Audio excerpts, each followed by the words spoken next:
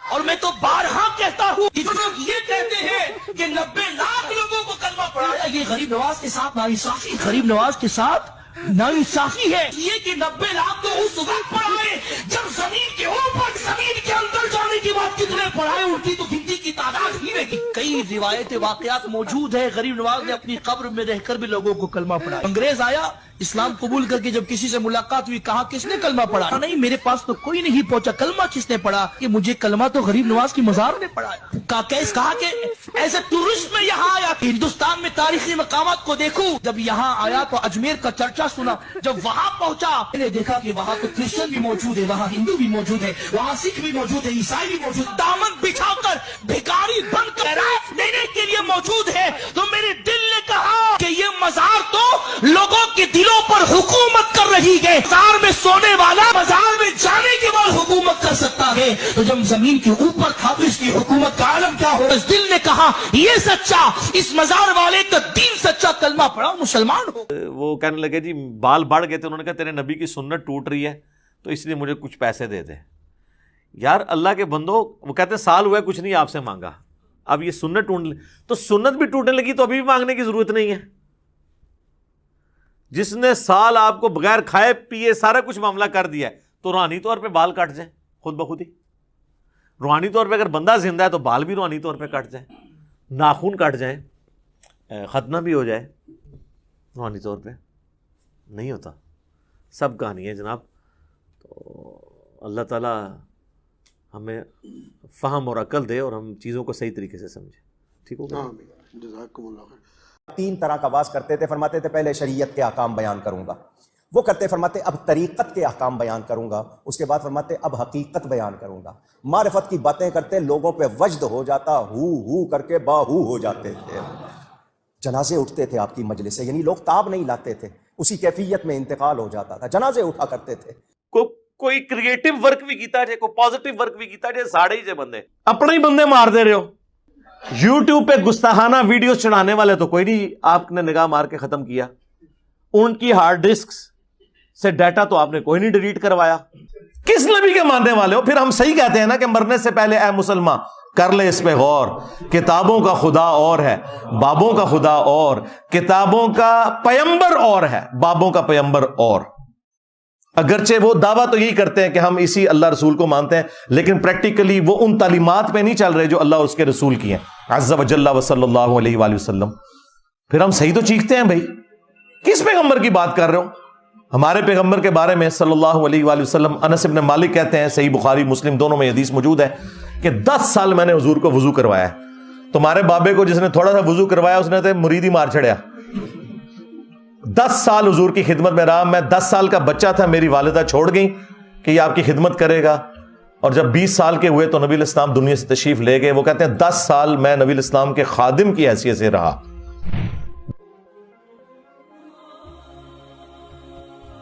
10 سالوں میں آپ نے ایک دفعہ بھی مجھے کبھی نہیں کہا کہ تو نے یہ کام کیوں کیا اور یہ کیوں نہیں کیا. کبھی ڈانٹا بھی نہیں. میں بچوں میں جا کے کھیلتا تھا، نبی الاسلام نے کام سے بھیجا ہوتا تھا.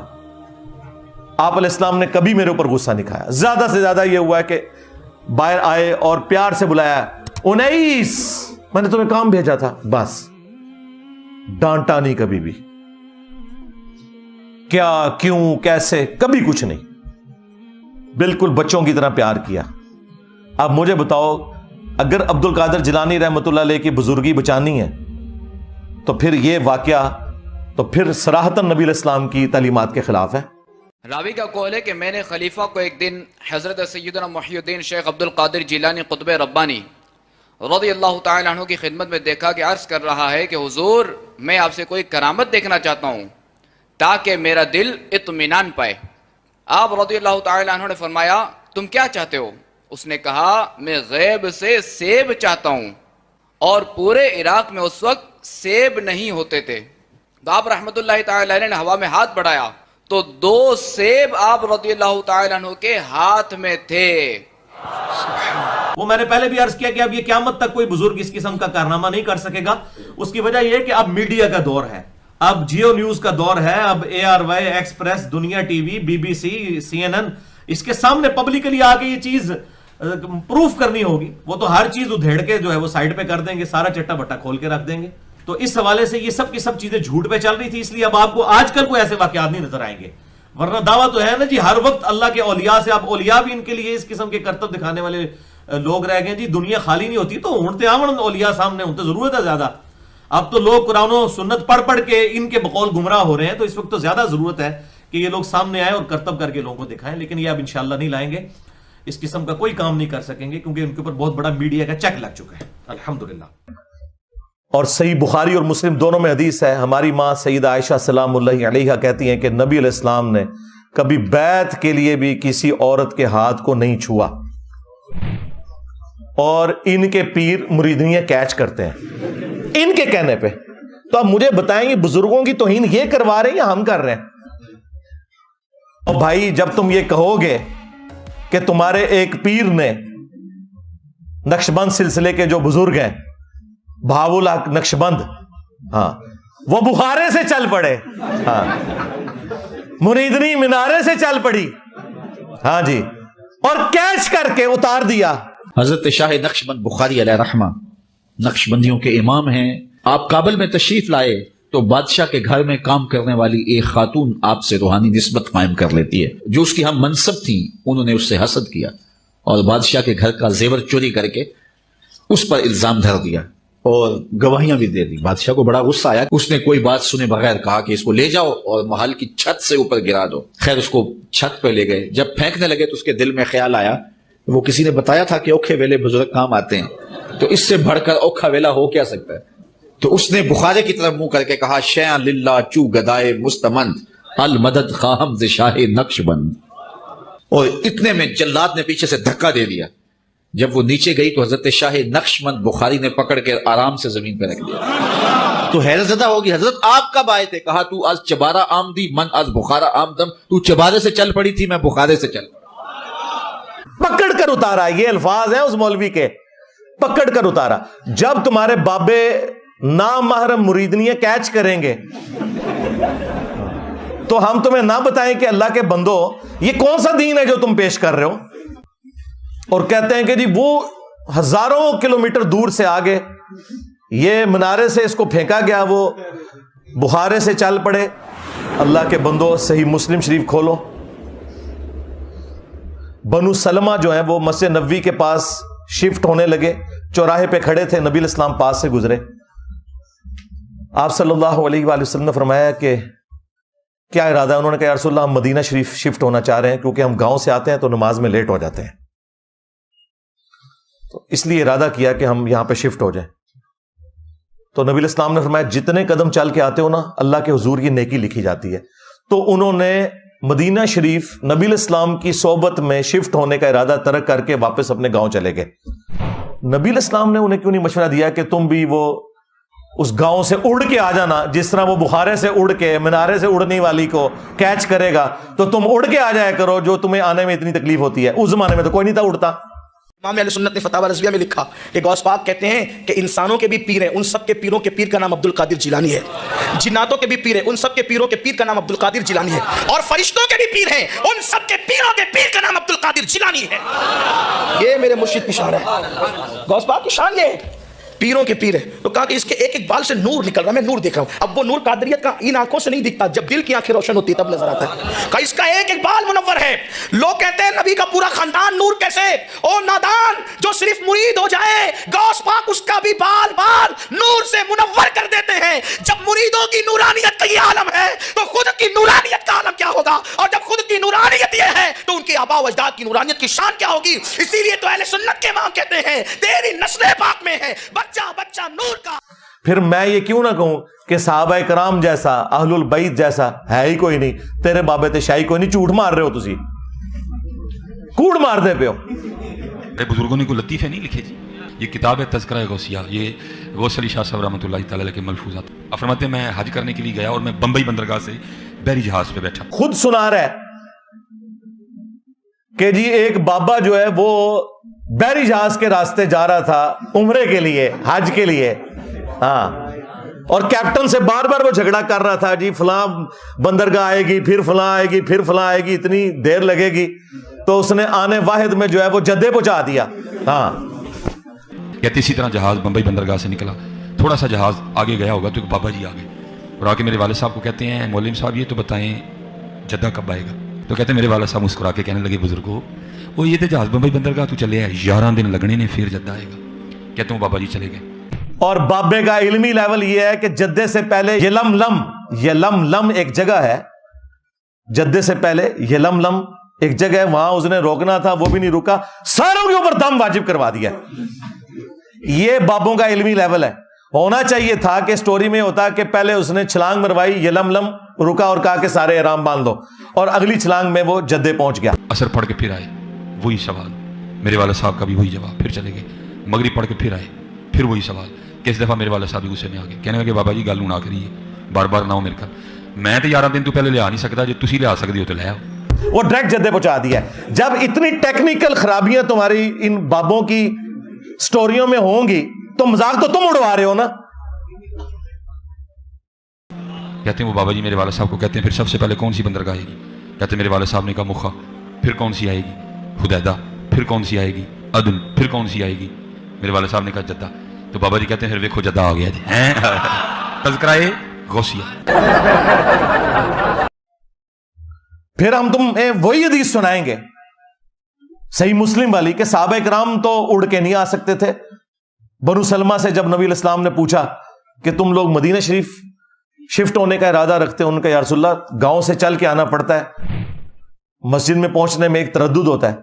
تو آپ نے فرمایا جتنے قدم چل کے آتے ہو نا اتنا ثواب لکھا جاتا ہے. تو وہ واپس گاؤں میں شفٹ ہو گئے. صحابہ کرام تو اڑ کے نہیں پہنچ سکے, اور تمہارے بابے پورے بحری جہازوں کو جو ہے نا وہ اڑوا کے تو غائب کروا کے تو پہنچا دیتے ہیں. اور جی تخت بلقیس بھی آ گئے, اور چھاڑ دو تخت بلقیس آ گیا سی, پھر میرا بھی یہ تخت آیا ہوا ہے جی. ہاں, تخت بلقیس کی تو سند نازل ہوئی ہے قرآن میں, اس کی بنیاد پہ تمہارے بابوں کے تخت ہم کیسے مان لیں؟ آؤ نا اسٹیچو آف لبرٹی وہاں سے غائب کر کے مارگلا ہلز پہ رکھو, میں تمہارا فرقہ اڈاپٹ کر لوں گا, اور ٹائم قیامت تک جائے. جھوٹ تو نہ بولو, کس واقعے کو کدھر جوڑ دیتے ہو؟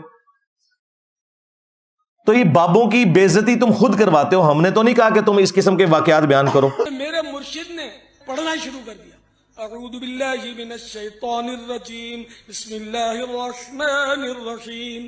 یہ پڑھنے کے بعد سورۃ الفاتحہ پوری پڑھ لی, اس کے بعد الف لام میم شروع کر دی, اور پوری سورہ بقرہ بھی سنا دی. یہاں تک کہ میرے مرشد پاک نے 5 سال کی عمر میں بغیر کسی ظاہری استاذ کے پاس پڑھے 18 پارے پڑھ کر سنا دیے, اور وہ بھی زبان. اس بزرگ نے عرض کی شہزادے اور بھی پڑھیے نا. فرمانے لگے بس مجھے اتنا ہی یاد ہے, میں 18 پارے کا حافظ ہوں, کیونکہ میری ماں کو بھی اتنا ہی یاد تھا. جب میں اپنی ماں کے پیٹ میں تھا اس وقت میری ماں جب پڑھا کرتی تھی تو میں نے سن کر یاد کر لیا تھا. اسی سے وہ انہوں نے کہانی نکال لی ہے نا کہ شیخ عبد القادر جیلانی جو پیدا ہوئے تھے 14 سپارے فصل. ایسے پاسبل نہیں ہے, بالکل جھوٹ ہے. یعنی صحابہ کرام تو صحابہ صفحہ بچارے بیٹھ کے پورا دن حضور سے تعلیم حاصل کرتے تھے, تو انہوں نے تو قرآن یاد نہیں کیا, اور یہ کہتے ہیں کہ جناب پیدائشی حافظ. ماں نے بھیجا, بسم اللہ کریں, قرآن شریف پڑھیں. استاد صاحب نے کہا پڑھو بسم اللہ الرحمن الرحیم. حضرت نے 14 اور ایک روایت کے مطابق 18 پارے زبانی سنا دیے. وہ استاد کہنے لگا یہ بچہ پڑھنے آیا ہے یا پڑھانے آیا ہے؟ ہیں ماں بھیج رہی ہے بسم اللہ کراؤ اس کو 18 پارے یاد ہے.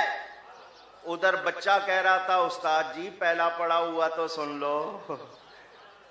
پیغام بھیجا ماں کے پاس یہ ماجرا کیا ہے؟ تم نے بھیجا ہے بسم اللہ کے لیے، اس کو 18 پارے یاد ہیں. تو ماں کہتی ہے کوئی تعجب کی بات نہیں، مجھے 18 پارے یاد ہیں، جب یہ پیٹ میں تھا میں پڑھتی تھی، اس نے سن کر وہیں یاد کر لی ہے. اور تمہارے جو باپا جانی ہیں اس کے بھی مرشدی تار ہے نا، وہ جب کرامت یہ بتائیں گے کہ ایک دعوت اسلامی کے مفتی صاحب کی قبر پہ ایک مدنی قافلہ جب گیا تو اندر سے قرات کی آواز سنائی دے رہی تھی مفتی دعوت اسلامی کی بارگاہ میں. تو انہوں نے وہ بتایا کہ ہم اس وقت مفتی دعوت اسلامی قدس سرہ السامی کے مزار پر حاضر ہیں، اور ہم دونوں نے بالکل ہوش و حواس میں اپنے کانوں سے سنا کہ اندر میں با جماعت نماز پڑھی جا رہی ہے. اور باپا جانی سے غلطی یہ ہو گئی کہ وہ کہتے ہیں جی زور کی نماز کا وقت تھا اور قبر سے آواز آ رہی تھی قرات کی. اندر میں نماز پڑھی جا رہی ہے، باقاعدہ قرات سنائی گئی ہم کو. ظہر کا وقت تھا، باقاعدہ وہ قرات سنائی دی گئی. ظہر کا وقت تھا، باقاعدہ وہ قرات سنائی دی گئی. ظہر کا وقت تھا، باقاعدہ وہ قرات سنائی دی گئی، اور سلام پھیرنے کے بعد اللہم انت السلاموں کی دعا بھی ہم نے سنی. اندازہ کرو ظہر میں تو قرات اونچی آواز سے ہوتی نہیں ہے، اور خود فقہ حنفی کا بھی مسئلہ ہے کہ اگر ظہر اثر میں کوئی اونچی قرات کرے گا تو سجدہ صاحب واجب ہو جائے گا. ساتھ ہی ہونا چاہیے تھا قرات کی آواز آ رہی تھی اور بعد میں کسی نے لقمہ باہر سے دیا تو انہوں نے اینڈ پہ سجدہ صاحب کر لیا. اور دیکھے وہ ریکارڈنگ کرنے والوں نے ریکارڈ کیا، اور کسی بیوقوف کا بھی دماغ نہیں اس طرف گیا، عقل مندوں کا تو جانا ہی نہیں تھا، بیوقوفوں کا چلا جاتا کہ اللہ کے بندو اس میں تو اس نے زور کے نماز کا نام لے لیا، ویسے جنرل بات کر دیتا تو یہ کہانی چل جاتی. اس سے پتہ چلا کہ یہ ٹیکنیکل جو خرابیاں بیچ میں چھوڑتے ہیں نا، اس کی وجہ سے ہمیں پتہ چل جاتا ہے یہ کہانیاں گھڑتے ہیں بیٹھ کے. اسی صاحب نے آ کر کے مجھ سے کہا تھا آپ غوث اعظم کیوں کہتے ہیں؟ اعظم اللہ ہوتا ہے سب سے اعظم. غوث کہیں ٹھیک ہے. سلفی صاحب سے ہم نے کہا کہ آپ کو سرکار عبد القادر جیلانی کو غوث اعظم کہنے پر اعتراض ہے، لیکن ایک چوڑا چمار ملک کا پرائم منسٹر بن جائے تو اسے وزیر اعظم کہہ دیتے ہیں، کوئی دقت نہیں آپ کو. وہاں اعظم کہتے ہیں آپ، اعظم کہنے میں آپ کو وہاں جھجک بھی نہیں آتی، اور غوث پاک کو اعظم کہنے میں آپ کو شرم آنے لگتی ہے. یہ اپنے اپنے نصیبے کی بات ہے. آپ کا اعظم کوئی اور ہے، ہمارا اعظم کوئی اور ہے. میں کسی بزرگ کی توہین نہیں کرتا، تم خود کرواتے ہو. جب تم یہ کہو گے کہ اوپر دیکھا تو سونا، نیچے دیکھا تو سونا، ہاں درخت اس کے پتے اس کے تنے جڑیں بھی سونے کی ہو گئی. داتا حضور کشف المحجوب میں لکھتے ہیں یہ فکرے ان کی زبان سے تب ادا ہوئے جب اس درخت کے نیچے تھے جس کے اوپر میں چڑھا ہوا تھا. آپ فرماتے خدا کی عزت و عظمت کی قسم پورا درخت، اس کی ٹہنیاں، اس کا تنا، اس کی جڑیں بھی سونے کی ہو گئی سارا. سارے سونے کا ہو گیا. اب وہ واقعہ اگر کشف المحجوب میں علی حجویری صاحب نے لکھ دیا ہے تو اللہ کے بندو واللہ عالم انہوں نے لکھا نہیں لکھا، انہوں نے بھی لکھا تب بھی اللہ کے بندو یہ پاسبل ہے؟ مجھے بتاؤ، اللہ سے ڈر جاؤ. اب وہ جو ہے نا وہ مٹی اٹھانے کے لیے نیچے ہوا، تو نیچے دیکھا تو زمین سونے کی زمین سونے کی ہے. یہ کیا ہوا؟ دائیں دیکھا تو سونا، بائیں دیکھا تو سونا، آگے دیکھا تو سونا، پیچھے دیکھا تو سونا. اب بابا جی نے کام کیا تھا، کیوں نہیں مٹی دیا ٹیما پھڑان دیا، اور کرتا حضور کہاں سے پکڑاؤں، مٹی ہے ہی نہیں، جہاں تک نظر جاتی سونا ہی سونا ہے. جب یہ جھوٹ تم بولو گے تو پھر ہم تم سے نہیں پوچھیں گے کہ یار اب وہ بزرگ کدھر گئے ہیں. بابا جی ایک سوال ہے بابا جی، اگر آپ ہوا میں سونا نکال سکتے ہیں بابا جی تو دیش کی غریبی کیوں نہیں مٹا دیتے بابا؟ جواب بابا جی، جب آپ خود سونا نکال سکتے ہو تو ہم لوگوں سے چندہ کیوں لیتے ہو بابا جی؟ جواب ہری اوم ہری اوم ہری اوم. یہ رانگ نمبر ہے. اور اس سے بھی بڑھ کر کیا صحابہ کرام کو یہ کرامت نصیب تھی؟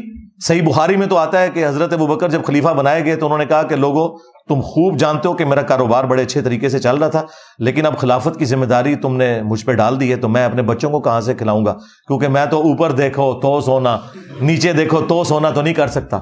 تو صحابہ کرام نے مشورہ کر کے ایک مہاجر کے برابر ان کا وظیفہ بیت المال سے لگایا۔ اگر حضرت ابوبکر صدیق رضی اللہ تعالیٰ عنہ یہ نہیں سونا کر سک رہے تو تیرے بابے تو شاہی کوئی نہیں۔ تے حضور دا گدھا جڑا سی نا انہوں سرکار بھیجدے سن مدینے شریف، جا اوئے جا فلانے نو بلا کے لیا، جا فلانے نو اچھا بولو جی، موبائل نہیں تھے تو سرکار فرماتے تھے کھوتے نو اپنے نو جا فلانے نو بلا کے لیا، کدے کوئی فتوہ نہ ٹھوک مارے دے گل کراؤ پیارے آفریدی۔ اب مولوی کے پاس بھی اتنا علم نہیں ہے جتنا مصطفیٰ کے گدھے کے پاس ہے۔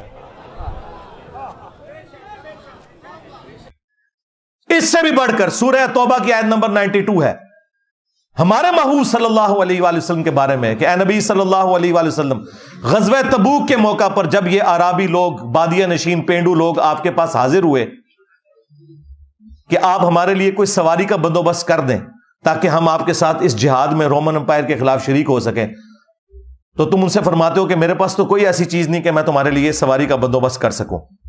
تم دیکھتے ہو کہ یہ تم سے اس حال میں واپس پلٹتے ہیں کہ ان کی آنکھیں آنسوں سے تر ہوتی ہیں اس غم کے سبب کہ یہ جہاد میں شریک نہیں ہو سکیں گے۔ نبی علیہ السلام کے صحابہ کرام تو روتے ہوئے وہاں سے چلے گئے۔ نبی علیہ السلام نے اوپر دیکھا تو سونا، نیچے دیکھا تو سونا تو نہیں کیا۔ وہ تو جامع ترمذی میں آتا ہے کہ حضرت عثمان غنی رضی اللہ تعالیٰ عنہ نے اپنے مال میں سے سونے کے دینار اور ساز و سامان دیا غزوہ تبوک کے موقع پر۔ انہوں نے بھی سونا بنایا نہیں تھا، محنت سے کمایا ہوا تھا۔ اس سے بھی بڑھ کر سورہ بنی اسرائیل میں 9 معجزات تھے جو نبی علیہ السلام سے کافر کہتے تھے کہ آپ کر کے دکھائیں گے۔ ان میں سے ایک یہ سونے والا بھی تھا، اس کا سونے کا کوئی گھر بن جائے، اوپر دیکھو تو سونا، نیچے دیکھو تو سونا ہو جائے۔ تو اس کے جواب میں کہا گیا ہے نبی تم فرما دو کہ میں بشر ہوں، رسول ہوں، یہ میرا کام نہیں ہے کہ یہ معجزات میں خود سے دکھا سکوں۔ تو مجھے بتاؤ کہ اگر قرآن میں نبی علیہ السلام کی نبوت سٹیک پہ لگ جاتی ہے نعوذ باللہ اس حوالے سے کہ کافر ان کے اوپر یہ ڈیمانڈ رکھ دیتے ہیں اور اللہ تعالیٰ وہ ڈیمانڈ بھی پوری نہیں کرتا کہ بھائی ایسا نہیں ہوگا، اللہ چاہے گا تو ہوگا، کہ اس کا سونے کا گھر ہو، تو اگر نبی کے غلام یہ سارے کام کر لیتے تھے تو نبی علیہ السلام کے کیس میں کیوں نہیں ہوا؟ دنیا بقدر ایفرٹ ہے یار۔ اس لیے یہ قرآن و حدیث ڈائریکٹ نہیں پڑھنے دیتے، کہتے ہیں تم گمراہ ہو جاؤ گے، یعنی کہ راستے پہ آ جاؤ گے۔ تو جب تم اس قسم کے جھوٹے واقعات کو دین بنا کے پیش کرو گے تو پھر تو ہم یہ کہیں گے۔ ایک اور جگہ فرماتے ہیں اگر میرا مرید مشرق میں ہو اور میں مغرب میں ہوں اور اس کا ستر کھل جائے تو میں وہیں سے ہاتھ بڑھا کر اس کا ستر ڈھانک دوں۔ مزید میرے غوث پاک رحمت اللہ تعالی علیہ فرماتے ہیں اگر میرا مرید مشرق میں ہو اور میں مغرب میں ہوں اور اس کا پردہ کھلے میں ڈھانک دوں گا۔ سچا قادری، سارے سچے قادری جڑے نا انڈرویئر پا لو، توتیاں پا لو، اس تو بعد میڈیا دے سامنے آ کے اپنے بزرگاں دی بزرگی دے فن دا مظاہرہ کرو۔ اگر میرے مرید کا ستر مشرق میں کھل جائے اور میں مغرب میں ہوں تو میں اس کو چھپانے والا ہوں۔ غوث پاک فرماتے ہیں کہ اگر میرا مرید مشرق میں ہو اور میں مغرب میں ہوں، وہاں اس کا پردہ عفت گر رہا ہو، رب نے مجھے وہ طاقت و تصرف عطا فرمایا ہوا ہے، وہ طاقت عطا فرمائی ہوئی ہے کہ میں اس کے گرتے ہوئے پردہ عفت کو سنبھالنے کے لیے حاضر ہو جاتا۔ تو سر اے کوڑا تے میدان کیڑا سچا قادری آ جائے سامنے، ایٹ لیسٹ وہ تو کم از کم کرے نا۔ جن کے لاکھوں مرید ہیں وہ تو سچے قادری ہیں نا، جو خود قادری سلسلہ پہ کہتے ہیں کہ ہمارے ذریعے سے بیعت ہو رہے ہیں۔ ان کا تو اگر ایک بندے کا ستر کھلنے سے اگر پورا پاکستان ان کے اس میں آتا ہے اور دوزخ میں جانے سے بچتا ہے تو سر قربانی دے دیں، کیا فرق پڑتا ہے؟ سب کہانی ہے، جھوٹ ہے۔ جی ابو الحسن خرقانی کے بارے میں فرید الدین اتار نے نقل کیا، جی وہ خواب میں آگے محمود غزنوی کے سومنات پہ آخری حملے کے وقت اس نے وہ جبہ لے کے دعا کی تھی، اندازہ کرو۔ بابا جی ناراض، بابا جی ہاں۔ تو محمود کہتے ہیں جب سومنات کے مندر نہیں فتح ہو رہے تھے تو میں نے بابے کا جبہ سامنے رکھ کے دعا کی تو اللہ نے مجھے فتح دے دی۔